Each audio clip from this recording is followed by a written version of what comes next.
Hi guys, we're joined by Christina Langley from the FA, who is a nutritionist who's here today, well, to talk to us about nutrition, obviously. This is our natural nutrition session, Eat, Drink, Think. It's a continuation of a session we did back in, I think it was November, quite a while ago now. And yeah, we wanted to explore that further before Christina told us about vitamin D, which is one of her faves. And yeah, today it's just sort of talking about a balanced diet, making conscious decisions about the way we eat and drink as well. The whole journey from being able to eat like okay to having swallowing difficulties, where we've had help from Joe Kemp, who has a neuromuscular condition, who set up a Facebook group, which we will send the link in the chat at some point. I give us recipes to help with blending meals, and then we'll talk a bit about peg feeding, not in detail, but sort of like the idea of it, just starting to get to grips with it and having to think about that sort of thing. You don't want to go too far into that. I'll be quiet now, and I'm going to start unmuting everyone so you can all sort of say hi, and Christina can then take it away. So yeah, hi, I'm Christina. I normally go by Chrissy as well. It's more laid back. But yeah, as Mitch said, I'm here to talk to you about nutrition and just thinking about what you're eating and drinking, just on a daily basis. I'm currently working for the FA whilst I'm completing my PhD in musculoskeletal health in para footballers. So that's where the link is with the FA, and I'm looking at how vitamin D is impacting this throughout the seasons. So obviously, if you did see the vitamin D talk, I will kind of relate back to it occasionally. But this is a really good follow-up to give you a broader idea of what should we put in our bodies, basically, to fuel ourselves. So when I think of nutrition, for me, it's a big part of lifestyle factors, which is something I can talk about on a later date. And for me, lifestyle and leading a healthy lifestyle is made up of 5 different things. That's having a social life, so obviously getting everyone together, like doing these chats, great job. Recovery, so just looking after yourselves, making sure you're sleeping enough. Mental health, so obviously I'm not a psychologist, so this is something I won't touch upon, but the likes of Erin Pry, who works for the FA, she's an amazing mental health expert who does a lot of really good chats, so I can send links to some of her talks later on. For me, obviously, I work as physical performance for the FA, so physical activity where it's just getting involved in things like power chair football or modified sport, really good for not just obviously health but mental health and all these lifestyle factors. And obviously the big one for me, which is what we're going to go into depth with, is nutrition. So nutrition for me is everything that we put into our bodies, and that's whether you're having solid foods, soft foods, liquids, or you're even peg fed. So I want you to be conscious and start thinking about what we're fueling ourselves with. So this comes from food and obviously drinks that we have. And obviously I'll start with drinks because it's a nice easy beginning. And obviously answer the question on why we need to drink and why we need to hydrate ourselves. So we as adults and even children are made up to 60 to 70% water. And here's just an example. So our brain is 83% water. And obviously we are constantly losing water from our bodies throughout the day, whether we're breathing, sweating, urinating, we're just constantly losing it. So we can't afford to lose all of it. So we need to keep replenishing this water throughout the day, for obviously keeping our body working properly. I mean, for me, a major one is brain function. If you are dehydrated by 2%, this really impairs your concentration, like fatigue levels, you feel tired, you can get dizzy.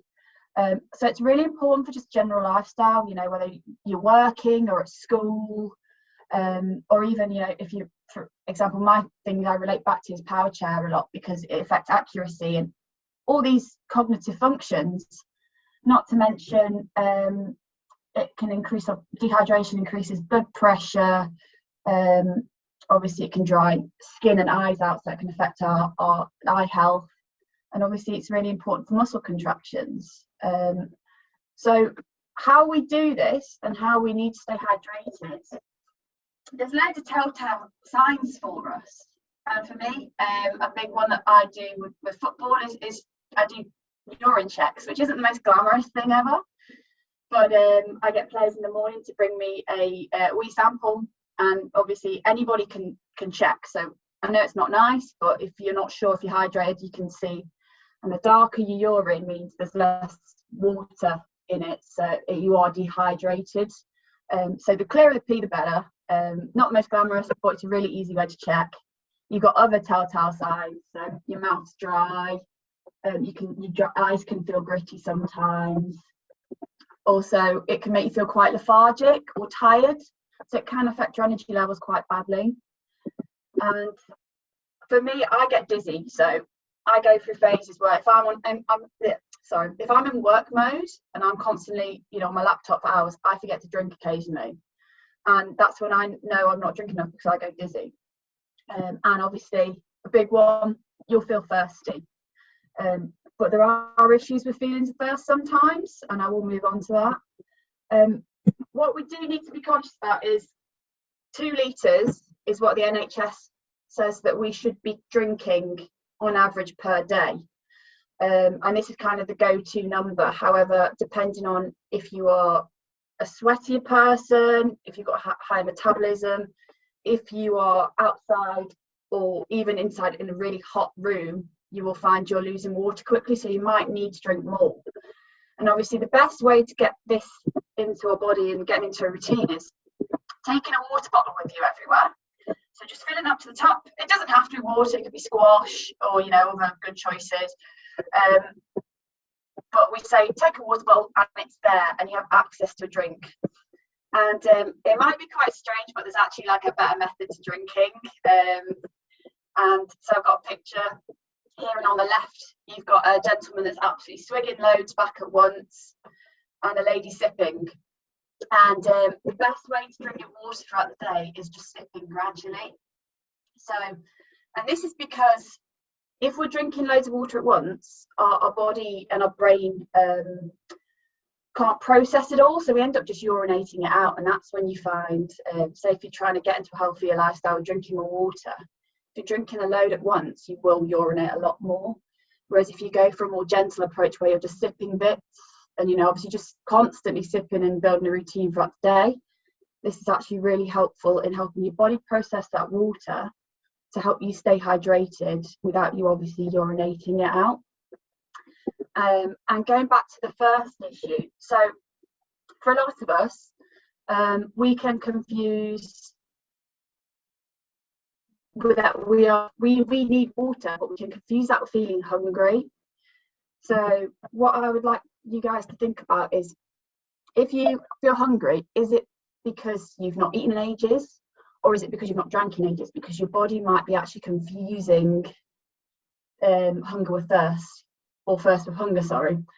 So if you've eaten, I don't know, an hour ago, it's probably that you need a drink of water, and your body's like, I need some water to, you know, help your body function properly. So really quick Padlet. So what I would like you guys to do really quickly, just so I can discuss and answer any questions on hydration, is if you get your phones and scan the QR code for me, it will take you to a little app called Padlet, where it's anonymous. So, you know, if you don't want to obviously shout out questions or anything, you can write your question and I'll answer it for you without people knowing who you are. Or even if you just want to make comments, feel free to. And what I'll do is, after people have managed to scan that, I will send it to a big wall so everyone can see the questions being asked. Right. If It'll work for me. Brill.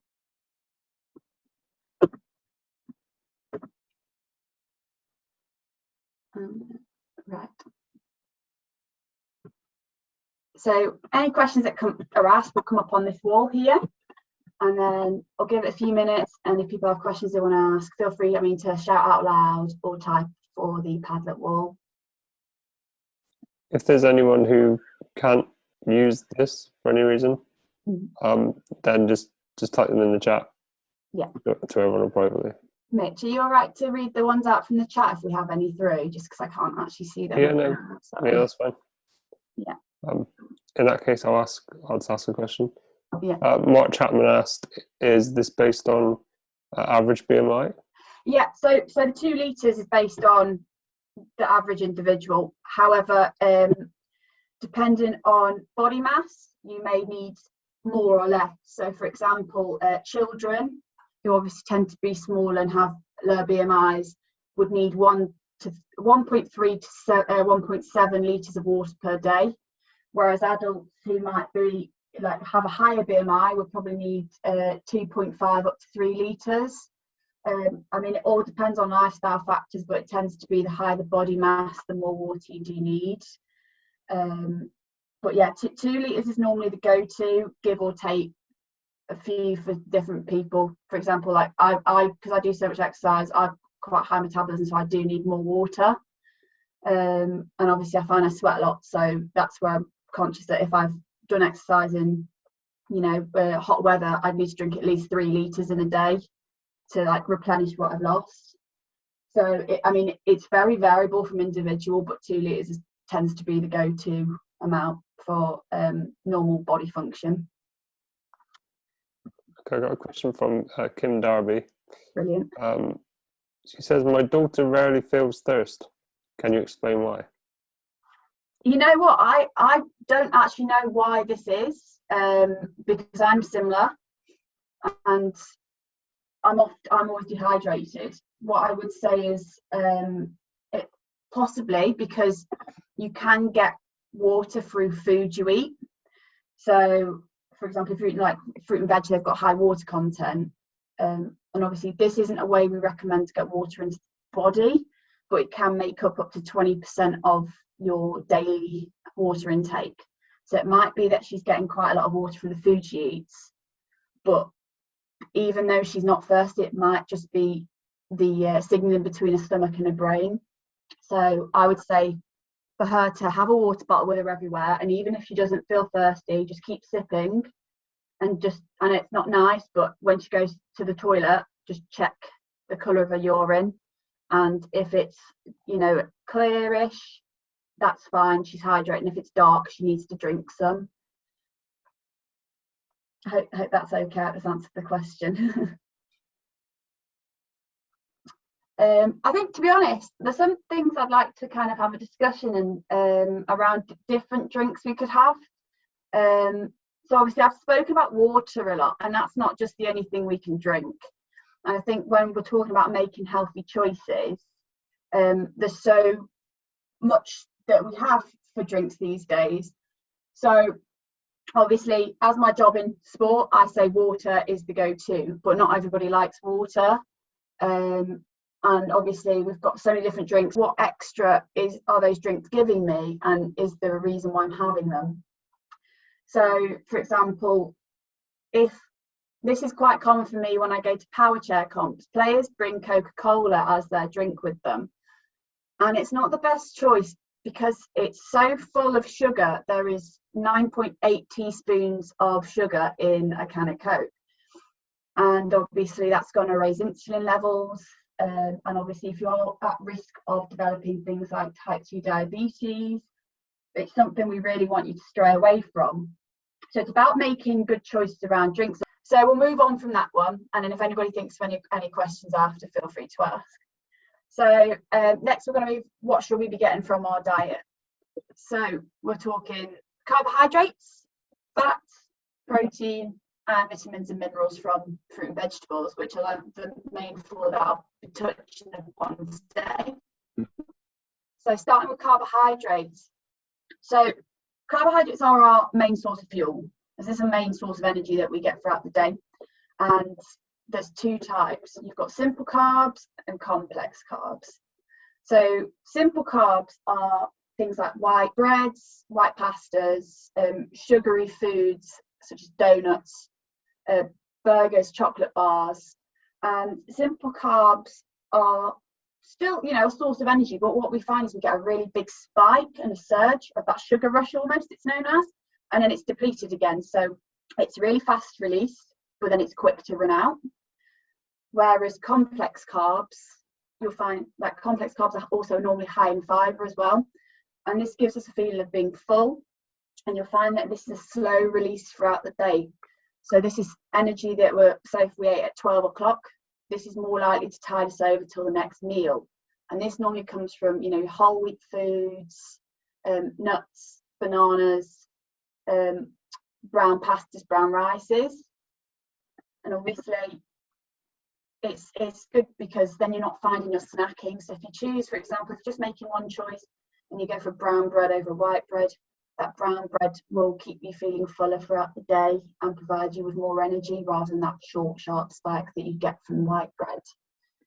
Okay, so let's move on to fats. So, although fats have kind of got a taboo around them, but we do need fats in our diet. And this is because fats are important for helping us absorb vitamins.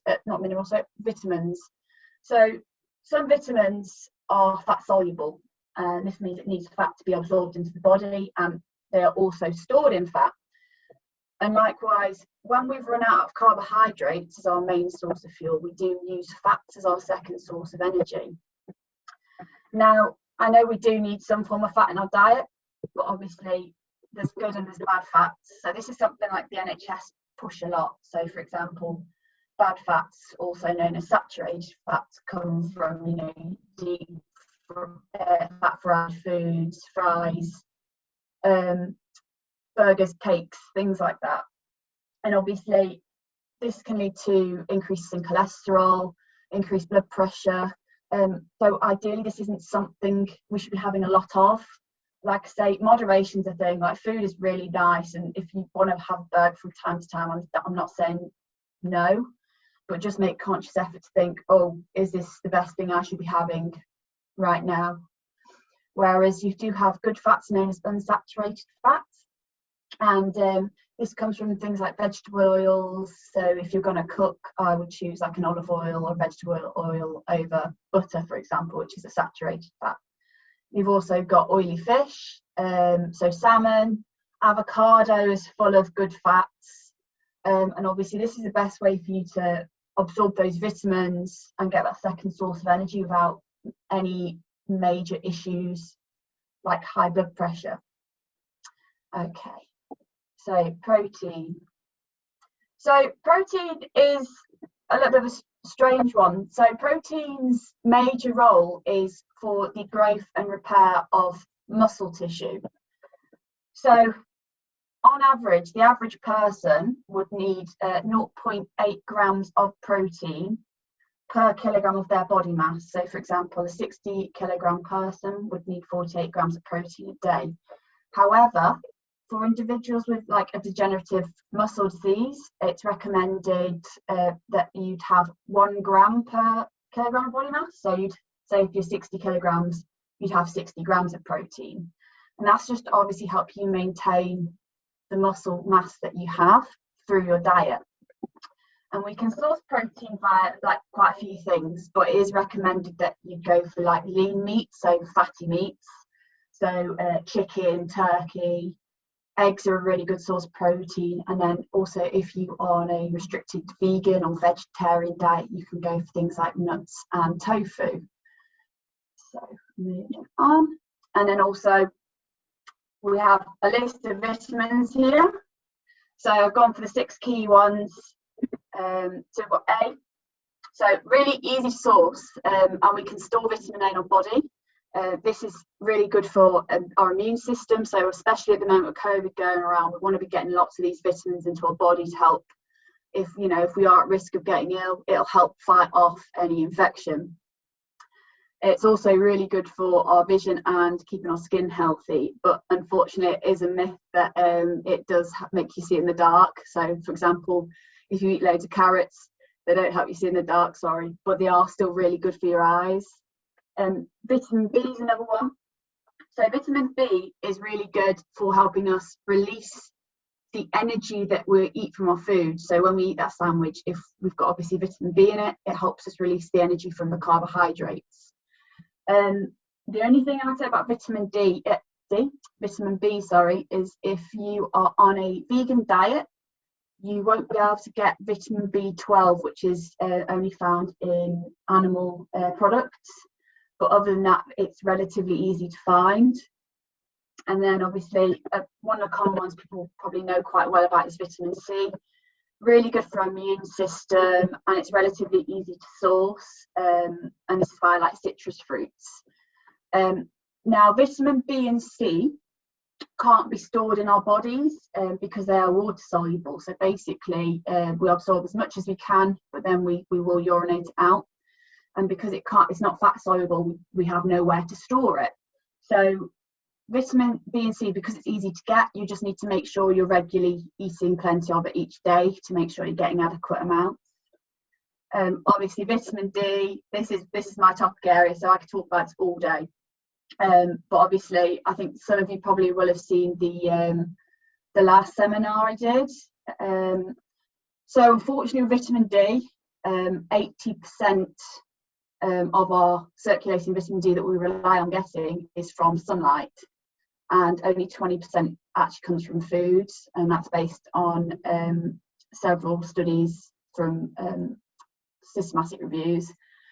And I mean, you can still get vitamin D from oily fish, dairy products, eggs and things like that, but it's really difficult to get enough of it in our diet for us to have an adequate amount of circulating vitamin D. Then you've got vitamin E and K. So these are all fat soluble vitamins now, so we can store these, and these are also relatively easy to get into our diet. Also good for your immune system, and obviously skin and eye repair. So vitamin E is almost similar to vitamin A. So lots of colourful fruit and vegetables should be enough to get that in. And then we also have vitamin K, which, for example, if you were to cut yourself, vitamin K is really good for helping that cut to heal up. It makes your blood clot, and also will help just skin heal up a lot quicker.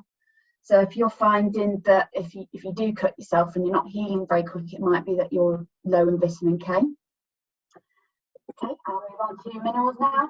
So I'm not touching on every single last mineral because there are so many, but I will touch upon the key ones that we do need in our diet. So potassium, salt and alkaline foods, otherwise known as chlorides, are known as the electrolyte group. So some of you may have heard of this. And this is really important for water regulation in our bodies and making sure that we're holding the water we drink in, basically. So some of you, if you've ever been ill with like a stomach bug or something, you may have found you've had rehydration sachets like dialyte, and all that is these three electrolytes that you add to water. So when you do drink that water, it's helping your body hold what you've lost. Okay, and then the four I'm going to touch upon is calcium and phosphorus. So obviously calcium's mainly sourced through dairy products, nuts, green leafy vegetables surprisingly have a lot of it in, and that's really good for your bone health and muscle contractions. We also have iron, and iron's really important for the transportation of the oxygen we breathe in around our body in the blood. And you will find if you do have low iron intake, because you're not getting enough oxygen around the body, you do feel tired. So if you do feel lethargic all the time, it might be that you're deficient in iron. You've got phosphorus.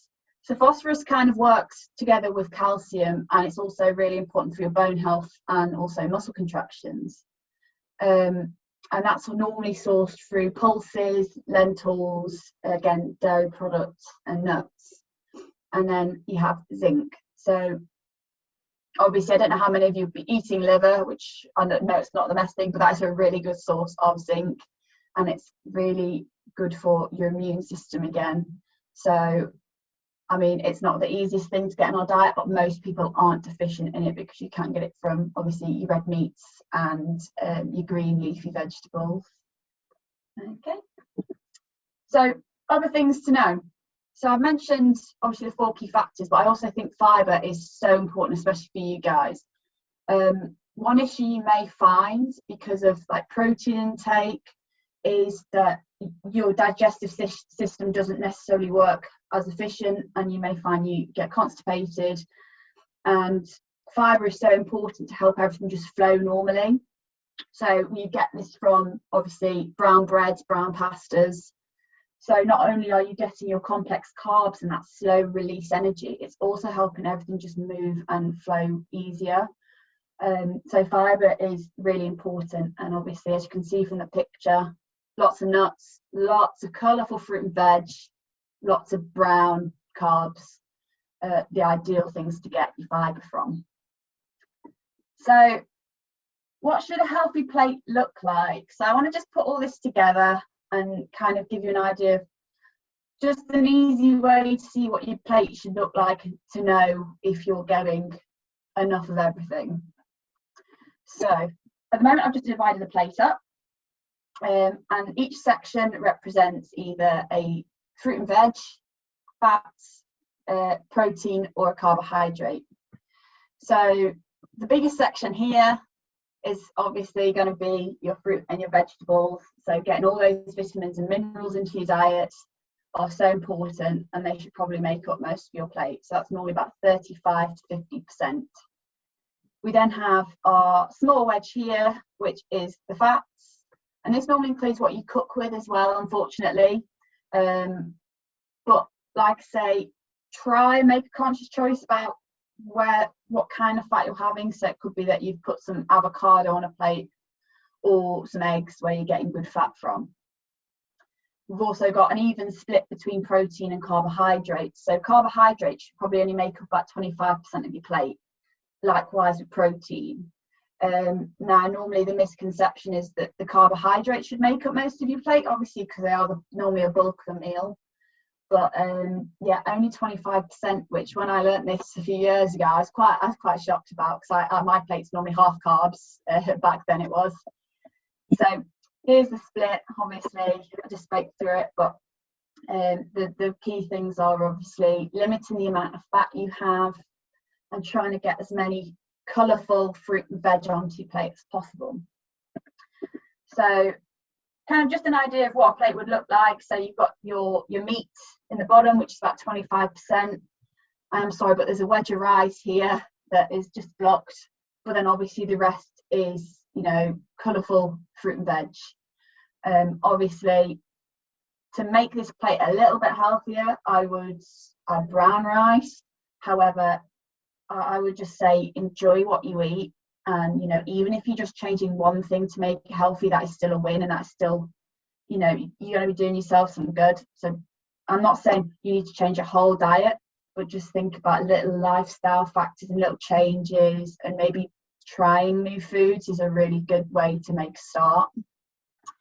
Okay, so I was hoping for some people to like maybe shout out some answers on this one. For me, just, you know, just throw some ideas. There's no wrong answer. But I've got a picture of a burger on a plate with just a beef burger in the middle and some French fries with some tomato ketchup on. My question to you guys is, how could we make this healthier? Feel free to chat answers. A salad. Awesome. Yeah, a salad, that's my first one. So just add some colour to that plate, whether it's on the burger, so you can add some tomatoes, lettuce, or on the side. Just add some colour to it and get those vitamins and minerals. Anybody else? Could you potentially make it a veggie burger and maybe not fry it? Yeah, yeah. So that's great. So when we fry foods, we obviously fry it in a fat, and obviously you're taking away some of the health. So you could bake it, and that tends to make it healthier. Likewise, you could make it a veggie burger and you're just getting a lot more vitamins and minerals. And to be fair, you could still get a lot of protein from it, even making it a veggie burger. Brilliant, great answer. What about changing the fries to sweet potato? Oh, awesome. So where's this coming up? So sweet potato fries, great answer. So I'm not saying don't have like a side of fries with it. But make a conscious choice to either swap from potato to a sweet potato. It's a lot more low in fat and higher in vitamins and minerals.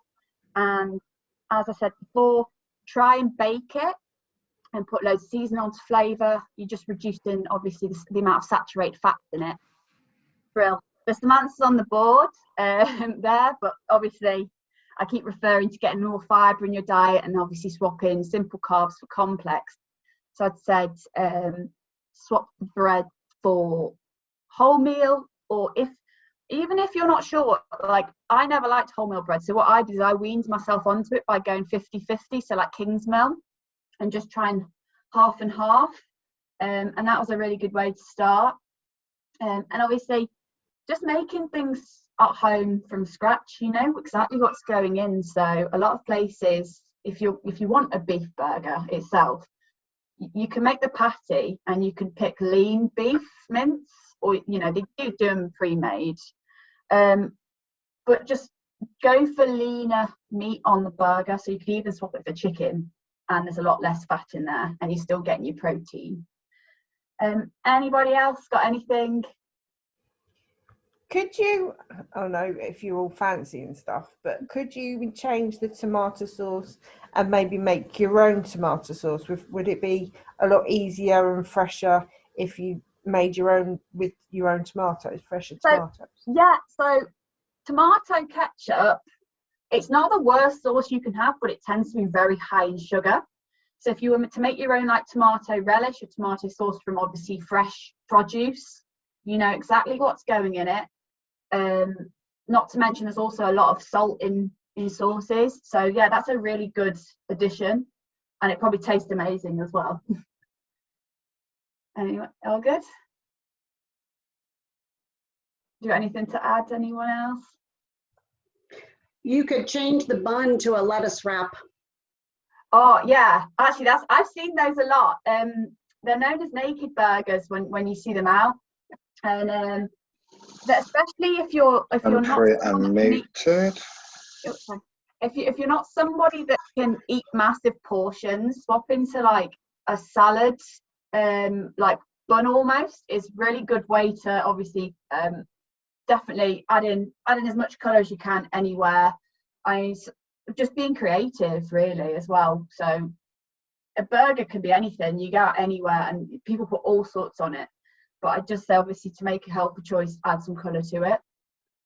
And the last one for me would be obviously when you're going out and say obviously if we're going to go to McDonald's or something, they always ask if you want to go large, and your answers to that should ideally be no. Obviously if you're not eating much that day, then it might affect, but obviously you're just getting a large fries and a large drink, and you don't necessarily always need that.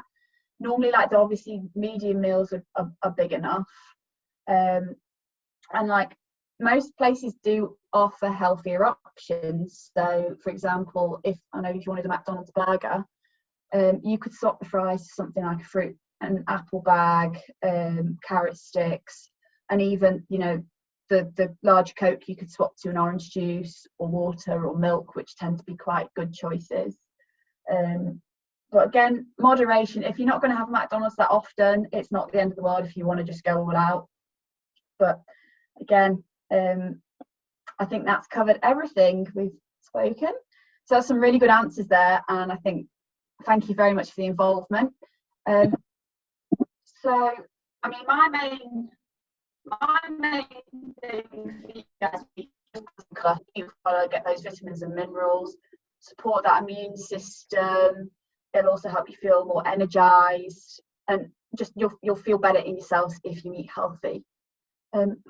I don't know if people want to do a Padlet again. I don't know how the last one went off, but we have the opportunity to obviously share some comments and ideas and any questions around what I've gone through. What do you think, Mitch? Or would you like me to hand over to you? But perhaps maybe if someone does want to ask them else, maybe we could like do something afterwards. Do you see Yeah. what I mean? Yeah, of course. So I think if I hand over to you on Jay's behalf. Okay, so funny enough, I'd emailed Christina to try and get this event going, and around the same time, Joe Kemp, who has Duchenne, he had put a post on, I think it was the Pathfinders group, saying that he was going to start a group about blended recipes for people that were starting to have difficulties with swallowing, and then sort of more down towards the peg feed side of things as well. So I got speaking to Joe, who was kind enough to put some recipes together, and these are like his own recipes. So the first one we've got is Joe's vegetable soup. So they're quite simple recipes. There's not too many ingredients. For this one, you got potato, onion, carrot, parsnip, and swede, and just a stock pot. But it's just about simmering those down and blend them up to make something that still tastes good. It might not look as good, in fairness. I think we can all admit that. But just because you start to have difficulty doesn't mean you have to have sort of tasteless slop. Basically, yeah. I think, Joe's at the stage where he's starting to have difficulties, which I think is important to, if you are having those troubles, not to keep like kind of being something that you're not, in terms of like, if you're having swallowing issues, you know that you can't eat a burger probably safely, but you can. There are still options for you. I don't know if anyone's ever blended a burger. I don't think that would work very well, but I think it's okay. It's difficult. Like, it is tough when your body's changing and you don't know how you feel about that or what that's going to look like, and I think it can seem like a slippery slope. But I think it's just accepting that it is okay. There are lots of people that have swallowing difficulties, probably that don't have like a condition as such. It's probably, it's my dog. It's probably a lot more like out there than you realize. So I think a lot of it is we think about judgment. What is someone thinking if I'm blending with food, or if I'm out and I'm doing like a peg feed or something. I think you just got to take that out of your mind. I think Joe's group's going to be really handy, and it's going to keep going. And I think part of it as well is about enjoying what you do as well. Like, just because you're changing doesn't mean that you can't still cook and enjoy food. And there's people that are having like issues with swallowing. Although it's good to recognise that, yes, do things at the right time. If you start blend. But on the flip side, there will be certain things you can still enjoy, like that are quite soft. I imagine like cheeses, perhaps. That's something. And more soft things. Like you can do roasted vegetables. They're often a lot more soft. I'd struggle with myself like biscuits and things, so I try and stick to more snacks that stay together. And I don't have many issues with swallowing, but I can see how that could be a bit dodgy with some crumbly biscuits. I'll go to the next slide. This one actually looks really nice. Cauliflower cheese soup, which cauliflower cheese is like, yeah, that's the one, isn't it? And I don't think this would be too unusual for anyone to have, you know. Potato, onion again, small cauliflower, butter, cheese, stock, milk, crumb fraction, mustard. So it's quite simple. I think to do something quite tasty, but you know, soup's a really good way to get all your veg in anyway. Okay, yeah. So Bobby just saying how he struggled with things that have skins on, like grapes and peas. So I think, yeah, avoid that. But lots of like the root vegetables, they're like very mashable, and you can do all kinds of different soups and things with that.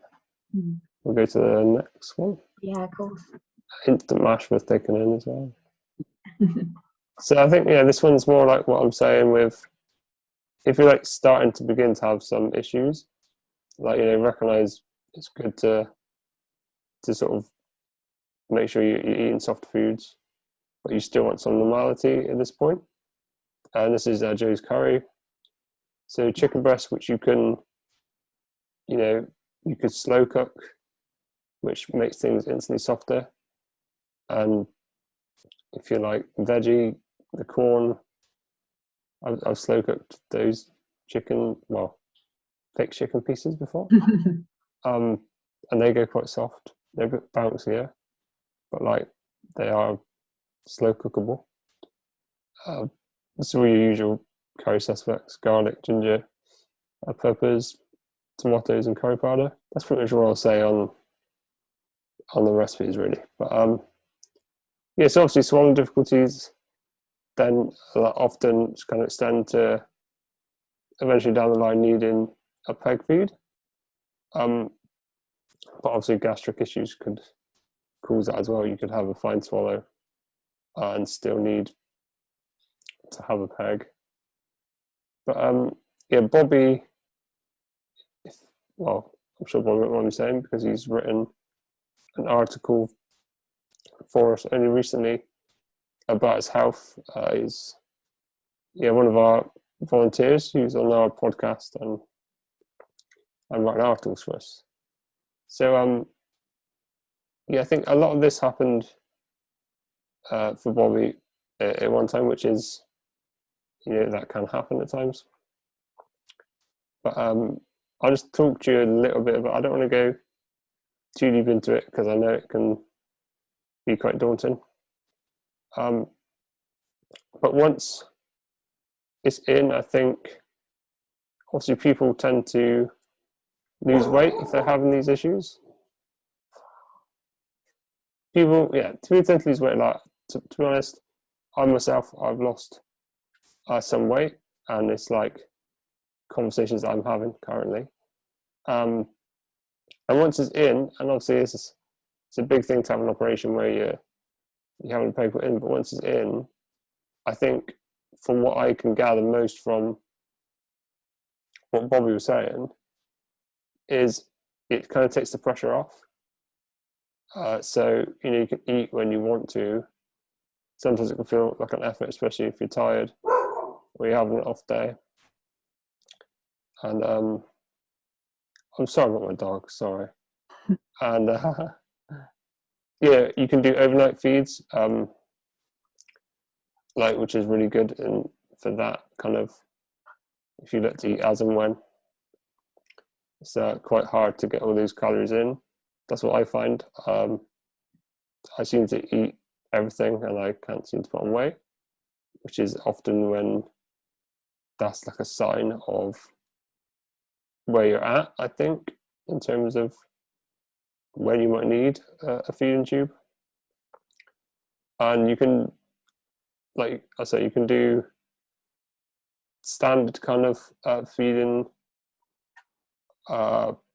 techniques, kind of with, I guess, man-made feeds, but you still can make your own stuff as well, which obviously is very time consuming, I'd imagine, because I think blending things like probably does take a little longer because you're cooking things for longer and making sure they're like all kind of mushed down.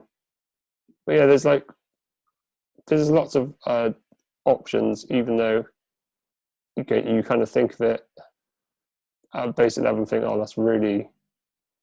it might not seem very exciting, and you kind of might feel like you've lost interest in food. But it's not like you have a tube and then that's it.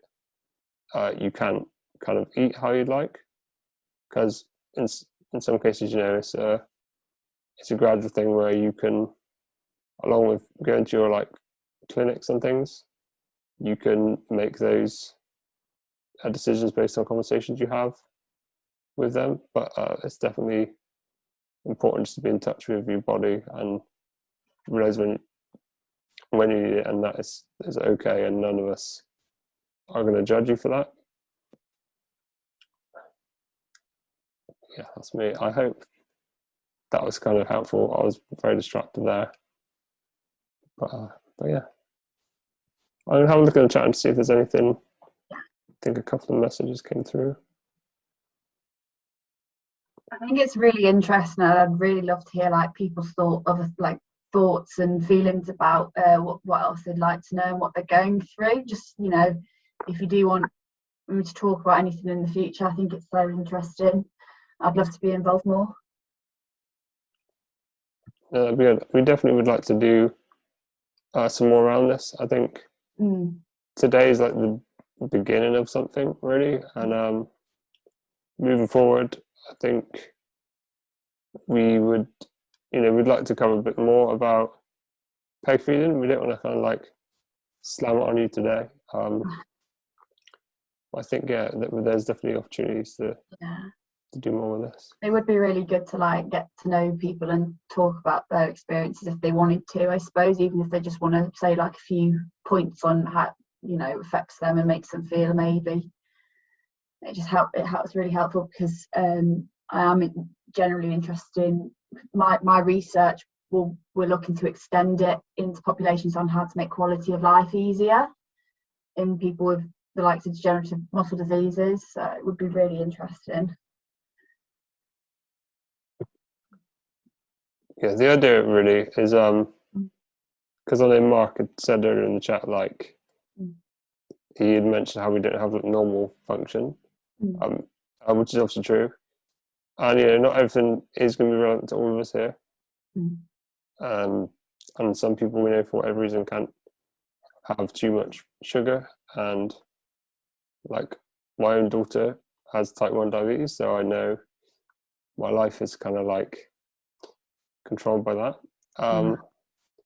But it's just really, it was just to get you thinking consciously that I think sometimes it's easiest to like chuck food in your face and not really think about why we're doing it or what effect that's having on us.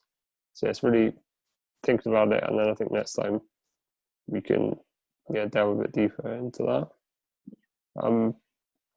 Does anyone have any more questions for Christina? So yeah, if people want to copy my email, and even if it's just they want to make a comment or thought or feedback, always welcome, because that's the only way I can get better and improve and learn more. So feedback's always welcome as well. So feel free to ping me an email. Okay. I think that's all from us today, and we look forward to putting on another one of these sometime soonish. So go and drink lots of water. Keep your wee light yellow. Keep it real clear. And just think about what you're eating. Okay. Nice to meet you all, guys. Hopefully I'll speak to you again. No worries. Thank you very much. Bye. Have a good week. And you, thanks. Bye. Bye.